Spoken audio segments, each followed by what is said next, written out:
Greetings, my brothers and sisters. Welcome to the Sudds-R-Us podcast, hosted by Irene and Ben Sudderth Jr.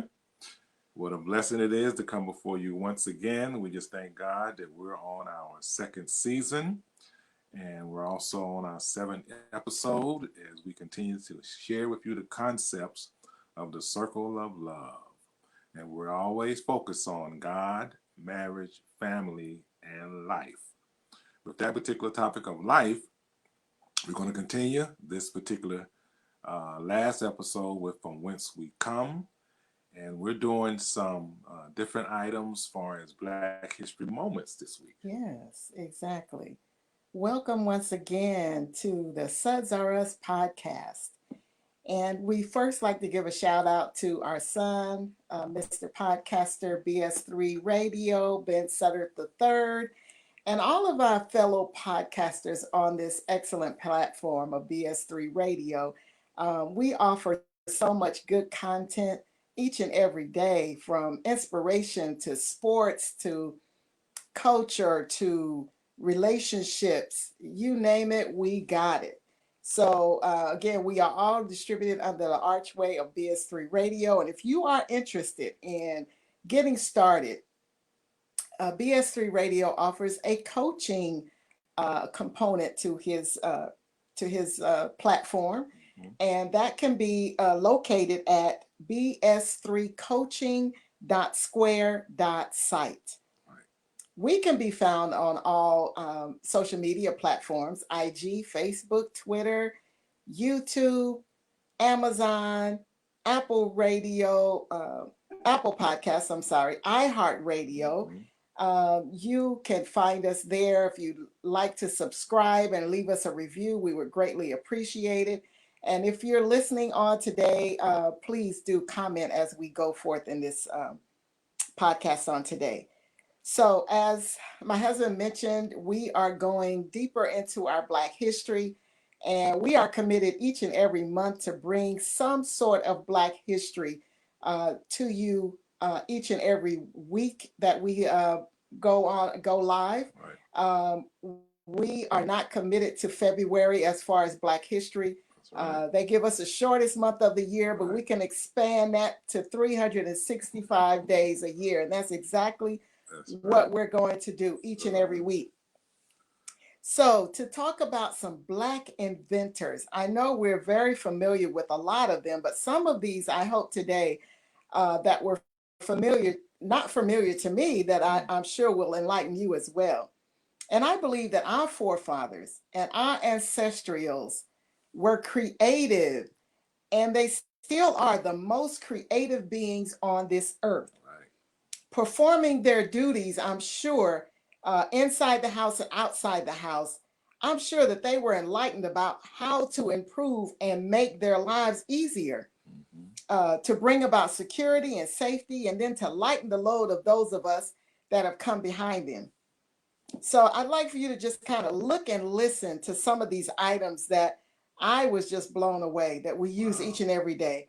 So I'm sure, again, that while they were working or slaving hard in the house or in the field, they were burdened and their minds were constantly clicking and thinking, since I've got to do this, how can I make this better? Right, right. Or how can I work smarter and not harder? Wow. Or better yet, there's got to be a better way to do this. So that's how these inventions came about. So when I think of our forefathers, this scripture comes to mind, and it simply says, cast your burden on the Lord, release it, and he will sustain and uphold you. He will never allow the righteous to be shaken. That's right. To slip, to fail, or to fall. That's how I look at our ancestors. God really held them in the palm of his hand. But you, oh God, will bring down the wicked to the pit of destruction. Men of blood and treachery will not live out half their days, but I will boldly and unwaveringly trust in you. And that's found in Psalms 55, verses 22 and 23. All right. Now, these inventors were blessed with the ability to make their daily lives easier, and down through the years has changed many lives. So take, for instance, the spatula. I don't know if you can see that behind me, but it is a black spatula that was invented by Anna Mangina. This has turned many a pancakes and many a hamburgers in its day. Right. So think about Anna when you're flipping in the future. Now, if you brought, or if you've ever creased or starched your pants and you got all those wrinkles out of everything that you wear, even before we came on this podcast, we were ironing. And we can give thanks to Sarah Boone for the invention of the ironing board. You know, back in the day, we used to put several towels or a sheet on the bed and get them wrinkles out. But thank God for Sarah Boone. She was born in 1832 in New Bern, North Carolina. Right. And was an American inventor who received her patent in 1892. Wow. Sarah's ironing board is designed to improve the quality of ironing sleeves and the bodies of women's garments. The board was very narrow, curved, and made of wood. Although Anna was enslaved, she married and moved to Connecticut, where she was a dressmaker. Wow. So when you're getting dressed and getting prim and proper and putting on your very best, our gratitude should be turned towards Sarah. Right. So Lydia Newman invented the hairbrush. The hairbrush. Thank God for the hairbrush. That wonderful tool that helps us to stimulate our hair follicles and manage our hair. I must say, I grew up disliking the hairbrush. I'm sorry, but I was required back in the day when I went for a summer with my aunt. I had to brush my hair 50 strokes. So that hairbrush became an enemy to me. But now I understand why, because I could have long and pretty hair, because I stimulated my hair follicles. But thanks to Lydia for the hairbrush. Now, for those that like to write like me, this wonderful fountain pen, it was created for us creative and poetic and the literary juices to be flowing. We can applaud Mr. W.B. Purvis. Wow. That's one thing that we're all pretty much have in common if we're writers. We're looking for a good pen, a good writing pen to express our thoughts in a journal or to take notes or even just to write a letter. So the next time that you jot or that you doodle, think about Mr. Purvis. Right. So then we could thank Mr. William A. Dietz. He was an inventor of the shoe boot. Back in the day, I don't know if you guys remember the boot that closed up in the back. Right. It looked like witch boots to me. But anyway, I did not choose to wear any of those, but they were pretty sharp, I must say. But he invented that in 1867. Wow. It was the women's shoe boot that was warmer and easier to get their feet into because the opening, as I mentioned, was placed in the back. Okay. Now, these little gadgets here that we use all the time, you could probably see that cell phone. Go the other way. That cell phone was invented by Mr. Henry Sampson.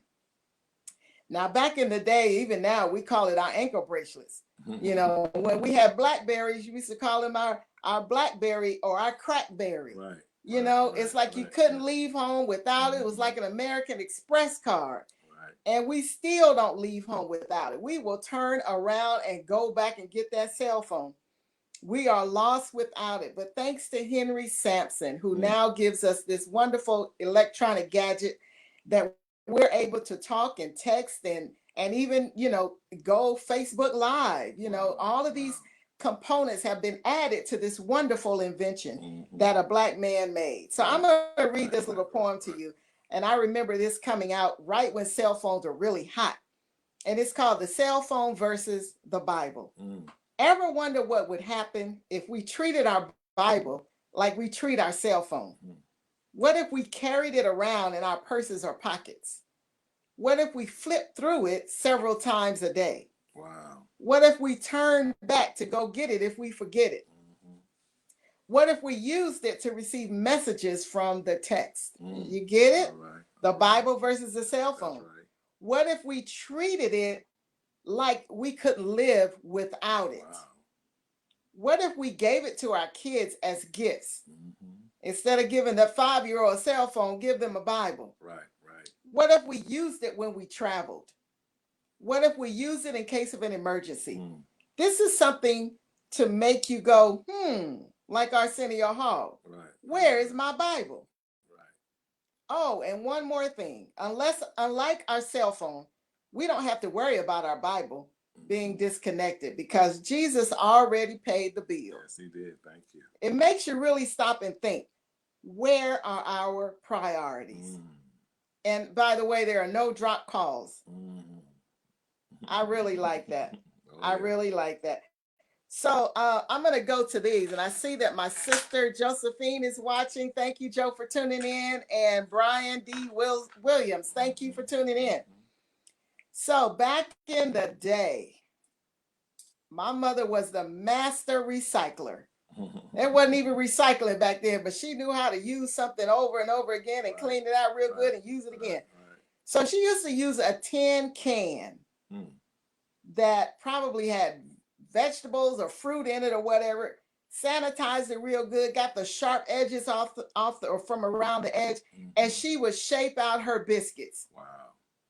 Now these are called biscuit cutters. Can you see that? There's 2 of them, but you can get a small biscuit or a large biscuit. Thank you, Joe.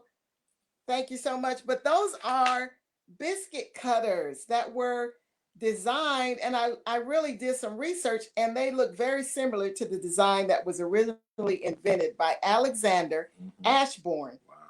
Now his patent, I hope you're noticing, these patents were in the 1800s. 1875. Now before the biscuit cutter, of course, people would have to shape them by hand. So you can imagine why he was probably a cook. You know, that got tired of shaping them biscuits with his hand. I got to figure out a better way to do this. So Ashburn, you know, before the biscuit cutter, of course, they shaped it by hand, but he designed a spring-loading cutter that had a board, and also it had various shapes. Look at that. How creative is that? They weren't just round. They could have been in hearts, triangles, stars. I don't know. Wow. But the cook could push on the plate to cut the dough into shapes. Now, I always wanted to make homemade biscuits, and I was just one of them vain sisters with my nails and, you know, didn't want the dough to get in between my fingers. That felt so weird. But last year, 2020, a lot of things happened in 2020, y'all. I just said, you know what? Forget it. I want some homemade biscuits. Called up my sister. She walked me through it on the phone. And now I got my grandma molasses and my buttermilk to make them biscuits. So, you know what? I ain't too ashamed. I'm just now learning, but thank God I got it. Now, with all of these inventors, I think of this scripture out of Job 22 and 28. And it reads, you will succeed in whatever you choose to do, and light will shine on the road ahead of you. Wow. Look at that. They were successful, and their light shone on the road ahead of them, and it's also lighting our pathway. Isn't that something? Yes, it is. Now, we give thanks to G.E. Beckett. He invented the home mailbox, which is usually on the side of the road, next to your house. And then Philip B. Downing, he invented that postal letterbox, which is equipped with the hinge where you pull it down and the mail is secure inside. Now, I was thinking last night, now in 2020, you know, all of this voter suppression and they removing all the letterboxes. I just wonder, in all of their frustration, did they realize that a Black man created that? And they're confiscating these, you know, postal letterboxes and, you know, knowing that was a misrepresentation of the invention that I'm sure Downing had. That is not what he invented that for. But God corrected that thing. So anyway, they tried, but it didn't work. So the bicycle frame, did you know that was invented by a Black man, Isaac R. Johnson, in 1899? Now his frame was very unique to where you could fold it up into a small, little packaging, kind of like, and put it in the trunk of a car. Right. Right. Now, people could carry it on vacation. I don't know about bicycles now if they're able to do that, but back in like that. Yeah. 1899, Yeah. this man created that. Yeah. Now, I don't know if you know what this is. It's a pencil sharpener, a modern day, but nevertheless, a pencil sharpener that John H. Love invented. And he called it a love sharpener. Love sharpener. All right. It was invented in 1894.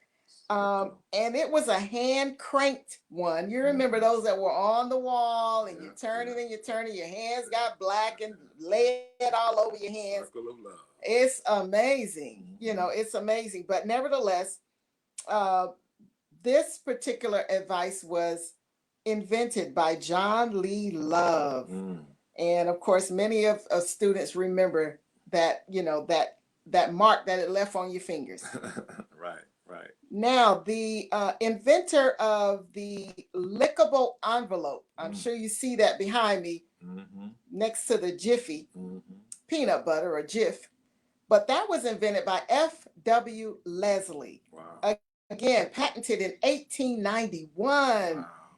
If you're still old school and like to write letters and send envelopes, I know all of that is quite outdated with email and text. Like, nobody does that. We always keep a supply, so you never know when you need to. But think about F.W. Leslie when you go to get some water. Don't lick them envelopes.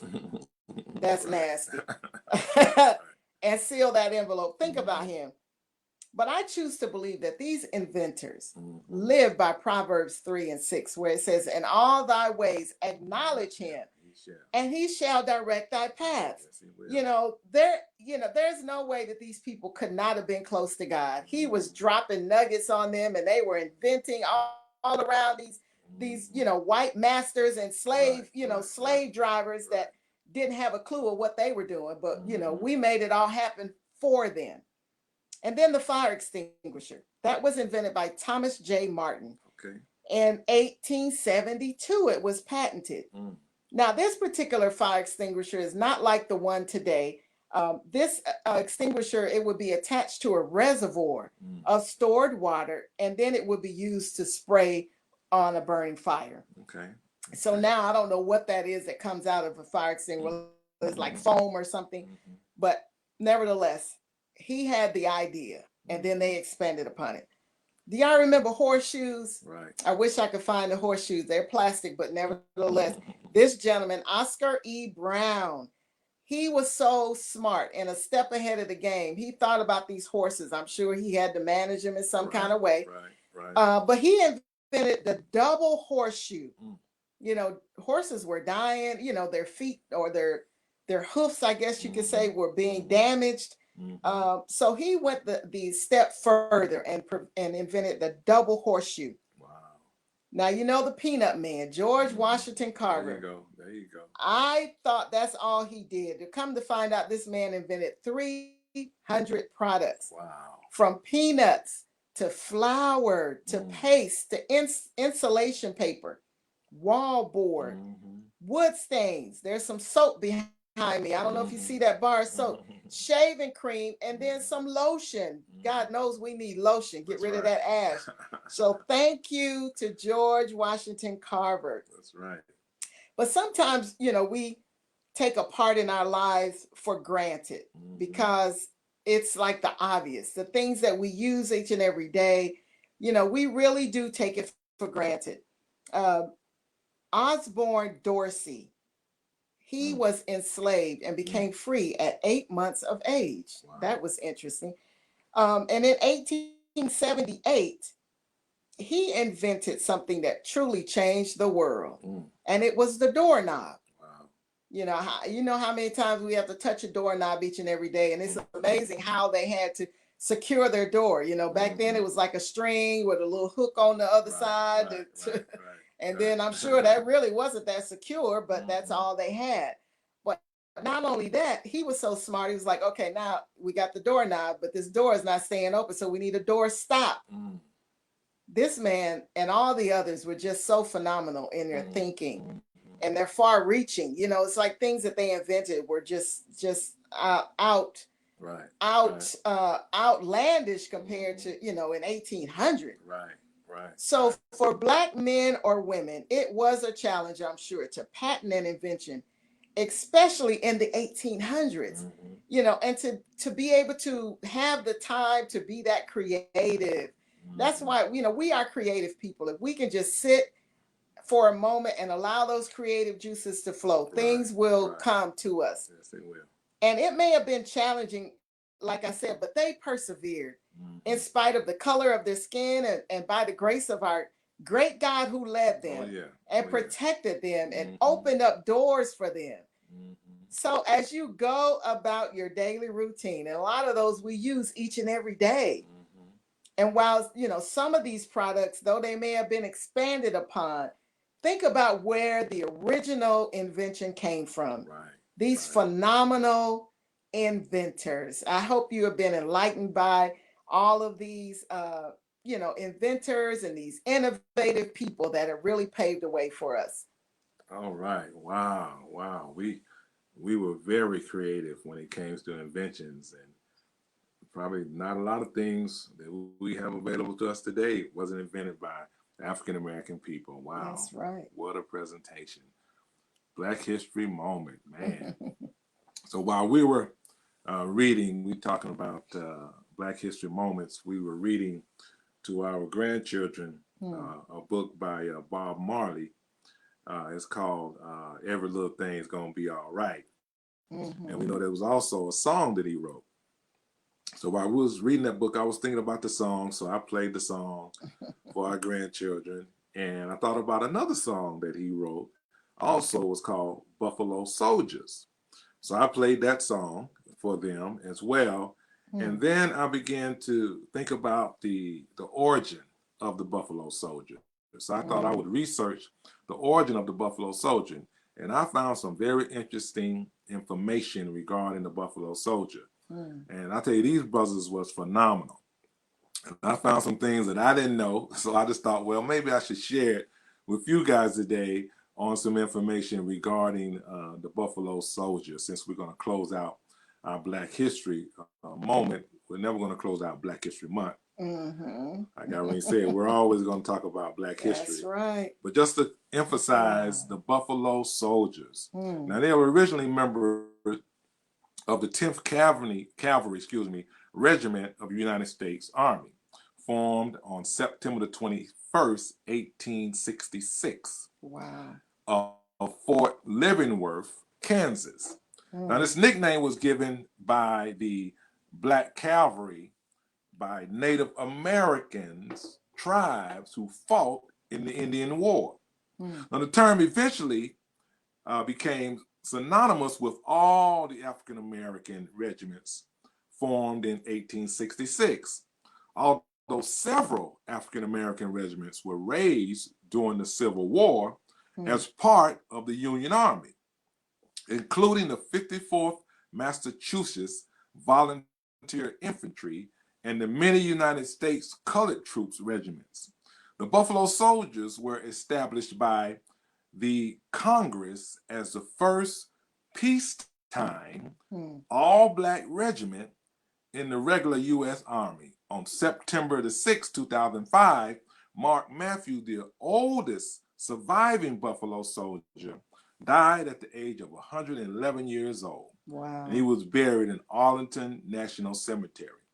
So their sources kind of disagree on how the nickname Buffalo Soldier began. Now, according to the Buffalo Soldier National Museum, the name originated with the Cheyenne warriors in the winter of 1877. Now, the actual Cheyenne translated began being wild buffalo. However, writer Walter Hill documented the account of Colonel Benjamin Greason, who founded the 10th Cavalry Regiment, who was the colonel of the, I guess we can consider him of the 1st Buffalo Soldier Regiment, and we call it an 1871 campaign against the Comanches. Now, Hill attributed the origin of the name to the Comanches. Due to Greason's assertion, the Apache used the same term. We call them buffalo soldiers because they had curly, kinky, black hair, like the bison, or a different name for a buffalo.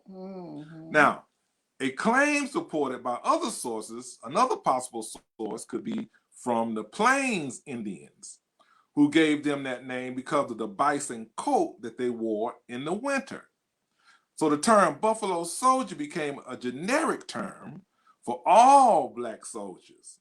It is now used for U.S. Army units that trace their direct linkage, back to any of the African American regiments formed in 1866. Now in September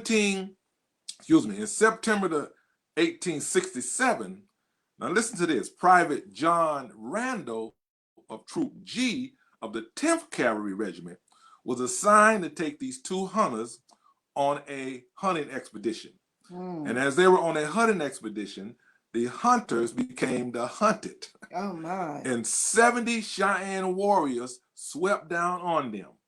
Now, unfortunately, the two civilians quickly failed in the initial attack, but Randall's horse was shot from up under him. So Private Randall, he was able to hide beneath what was considered a rain out of a railroad crossing, or a particular railroad crossing or railroad track. So what he did, when he was able to get beneath this particular railroad crossing, he was able to defend off 70 Cheyenne warriors with a pistol and 70 rounds of ammunition. Now, he ended up getting shot in the shoulder, and he had about 11 lance wounds, but he took out 13 warriors by himself. Wow. So because of this episode, the Cheyenne, they ran away. They briefly hastened when they heard that actually he had some help coming.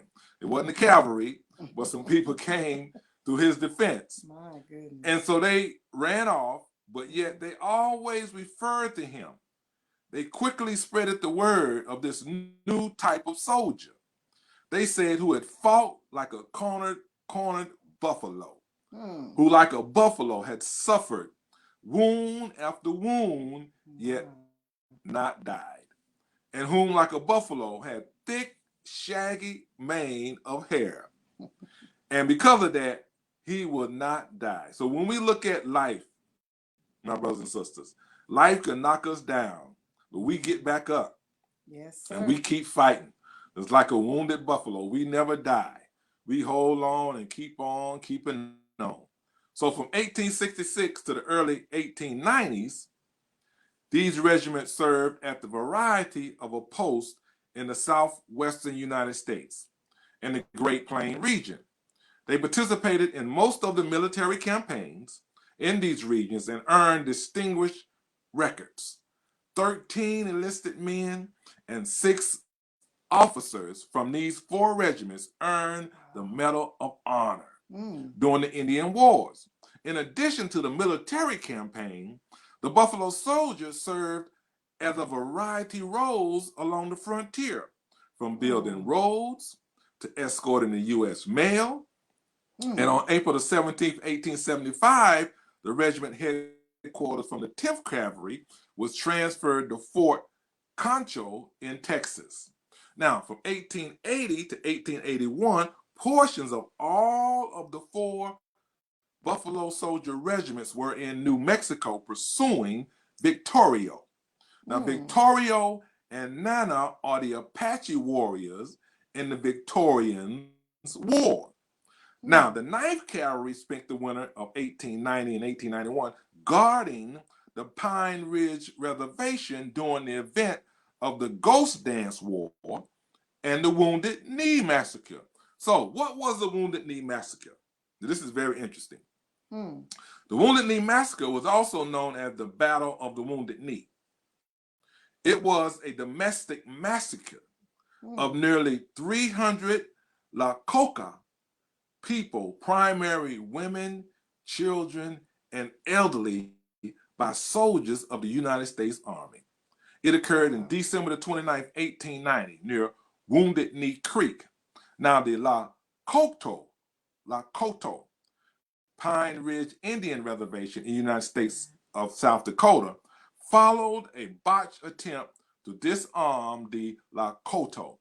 So cavalry regiments were also used to remove Sooners from native lands in the late 1880s and early 1890s. So what are Sooners? Okay, now listen to this. Sooners is a name given to settlers who entered the unassigned lands in what is now the state of Oklahoma. Before the official start of the land rush of 1889, so President Benjamin Harrison officially proclaimed the unassigned lands open to settlement on April the 22nd, 1889. As people lined up around the borders of the Oklahoma district, they waited for the official opening. It was not until noon that the official opening had arrived for the settlers to enter the land. So the name derived from the Sooner Clause or Proclamation of 2088, opening to settlement certain lands in the Indian Territory, which stated that anyone who entered an unoccupied land prior to the opening time will be denied the right to claim the land. So the Buffalo Soldiers, they were the first official security guards, or actually official police officers around that area, which was a big deal. Now, that when you put it into that particular perspective, it gives me a better light on the Oklahoma University mascot, which is the Sooners, who were actually lawbreakers. And it was the Buffalo Soldiers who evicted them off of the unassigned land. So a lesser known action was the 9th Cavalry participating in the fabled Johnson County War on 1892 land war in Johnson County, Wyoming. Now listen to this. This is very interesting. The land was in Johnson County, Wyoming. And the actual war was between small farmers and large wealthy ranchers. It culminated into a lengthy shootout between local farmers and a band of hired killers and the sheriff's posse. Now the 6th Cavalry, which was white, was ordered in by President Benjamin Harrison to quell the violence and capture the band of hired killers. Soon afterward, however, the 9th Cavalry was specifically called on to replace the 6th Cavalry. Now, the 9th Cavalry was the actual Buffalo Soldiers. Now, the 6th Cavalry was swaying under the local political and social pressures and was unable to keep the peace in the tense environment because of their racial affiliation and favoritism towards the wealthy. Nothing has changed in over 160 years, my brothers and sisters. You still have favoritism of those who are wealthy. But the Buffalo Soldiers responded within about 2 weeks from Nebraska, moved the men to a rail town of Suggs, Wyoming, and created Camp Beaton. Despite a hostile local population, 1 soldier was killed and 2 soldiers was wounded in a gun battle with locals. Nevertheless, the 9th Cavalry, which were the Buffalo Soldiers, remained in Wyoming for nearly a year to quell the tension in that area. I tell you, Buffalo Soldiers, they were not only the infantry specialists fighting in the Indian Wars, they were also used as peacekeepers. They were used as police officers, highway patrol, state troopers, or rangers before these terms was even mentioned or even these terms was even invented. All of the above. They basically guarded the roads before automobiles were invented and before the roads were paved. Look at that. They protected settlers that traveled across the West. They helped control the violence between Native Americans and white ranchers. They were called in to control and subdue the violence, what we call the Wild Wild West. The Buffalo Soldiers. These brothers was no joke. And when they wanted something to be taken care of, they knew to call in the 9th Cavalry Regiment. After the Civil War, there was still a lot of racism and discrimination during the Reconstruction period in the South. So these former slaves, they found an honorable occupation from being harassed and being killed and taken advantage of by white supremacists. So they joined the army and they served as law enforcement officers. How ironic is that? That black people who are being harassed today and killed by cops today were the people who actually protected the white settlers as they migrated across the Rio Grande in the late 1800s and the early 1900s. Wow. Another little known contribution of the Buffalo Soldiers involved 8 troops of the 9th Cavalry Regiment and 1 company of the 24th Infantry Regiment who served in California, Sierra Nevada as some of the first National Park Rangers. Let me just hesitate right there for a minute. Interesting. I recommend that if you get a chance to watch the movie called The 24th Regiment. And this was a regiment of black soldiers back in 1917. And they were stationed in Houston, Texas. And because of the racism and the unfair treatment that they were subjected to, the abuse by the local population, that these brothers raised up and they started the insurrection. Took a stand. And unfortunately, there was a massacre of many people, some innocent, some of the police officers, and also some officers of the United States Army. So if you get a chance, I want you to check out that movie because it just goes to show what we can do as a unit. But it also goes to show that we can only be pushed so far. That's right. And sometimes we have to rise up. Sometimes we have to fight back. And they fought back. And the outcome, unfortunately, was the execution of a lot of the soldiers. Right. But if you look at the movie, I guarantee you, you would get a sense of pride on how these brothers stood up for what was right. Buffalo Soldiers Company H, the 24th Infantry Regiment, briefly served in Yosemite National Park, Socorro National Park, and General Grant Kings Canyon National Parks. The U.S. Army Regiment had been serving in these national parks since 1891. But until 1899, the soldiers serving were white. But beginning in 1903, from 1899 and continuing to 1903 and 1904, African-American regiments served during the summer in the 2nd and 3rd oldest national parks in the United States, Socorro and Yosemite. Because these soldiers served before the National Park Service was created in 1916, they were park rangers before the term was ever coined. Now, the lasting legacy of the soldiers or park rangers is the ranger hat, popularly known as the Smokey Bear hat.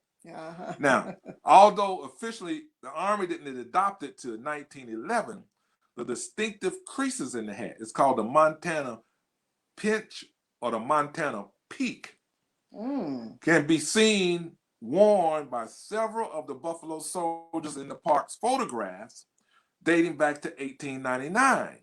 Soldiers serving in the Spanish-American War began to recrease the Stetson hat with a Montana pinch for better shedding water from the torrential tropical rains. Many retained that distinctive crease upon their return to the United States. The park photographs in all likelihood show Buffalo soldiers who were veterans from the 1898 war. And it's interesting because the songwriter and producer Pharrell wore a similar hat during the Grammy Award ceremony a few years back. I remember and that. I was like, why is this brother wearing this funny looking hat? It was funny. With his little bitty self. Well, little did we know that he was giving tribute to the Buffalo Soldiers who were the original Park Rangers. You learn something new every day. Yes. Now, one particular Buffalo soldier stands out in history, and this is Captain Charles Young. He served with Troop I, 9th Cavalry Regiment in the Sudds-R-Us National Park during the summer of 1903. Now, Charles Young was the third African American to graduate from the United States Military Academy. At the time of his death, he was the highest ranking African American in the United States military. Wow. He made history in the Sudds-R-Us National Park in 1903 by becoming acting military superintendent of the Sudds-R-Us and the General Grant National Parks. Charles Young was also the first African American superintendent of a national park. Wow. During Young's tenure in the park, he named a giant Sudds-R-Us for Booker T. Washington. Recently, another giant Sudds-R-Us was named in Captain Charles Young's honor. Some of Young's descendants were in attendance at the ceremony. The giant Sudds-R-Us, also called the redwood tree, the giant redwood tree. All of this in California. And as we visited, California, these trees are so big you can carve a tunnel large enough to drive a car through. And that's where these particular Buffalo soldiers were Rangers in that particular terrain. They were I'm telling you, they were groundbreakers in all different type of avenues. After most of the Indian Wars ended in 1890s, the regiment continued to serve and participated in the 1898 Spanish-American War, including the Battle of San Juan Hill in Cuba, where 5 more Medal of Honors were earned. Let me tell you, my brothers and sisters, the men of the Buffalo Soldiers were the only African Americans that fought in Cuba during that war. Additionally, the 6th Massachusetts Veterans, a volunteer infantry regiment, had a company of African American soldiers, which was Company L, and they saw action in Puerto Rico. Up to 5,000 black men enlisted in volunteer regiments in the Spanish-American War in Alabama, Illinois, Kansas, North Carolina, Ohio, Virginia, and some had all black officers. Several other African-American regiments in the United States Volunteer Infantry, was USVI, was formed and nicknamed Immune Regiments. And they were mistakenly believed to be resistant to any tropical diseases. But only the 9th Immune served overseas in the war. So that's part 1. I have another part, but we're going to go ahead and move on, and maybe we can cover that at a later date. Wow, Buffalo Soldiers. It's been our honor and our pleasure to bring to you this informative content on our history on today. And we just hope that your Black History Bank, your knowledge bank, has been enhanced and broadened. Now for our scripture for today as we close, comes from James chapter 1, verse 17 of the Amplified Bible. And it reads, "Every good thing given and every perfect gift is from above. It comes down from the Father of lights, the creator and sustainer of the heavens, in whom there is no variation, no rising or no setting, or shadow cast by his turning. For he is perfect and he never changes." To God be the glory. We thank you again for watching. Have a great weekend. See you next weekend. Until next time, be safe and be blessed. Bye-bye. Bye-bye.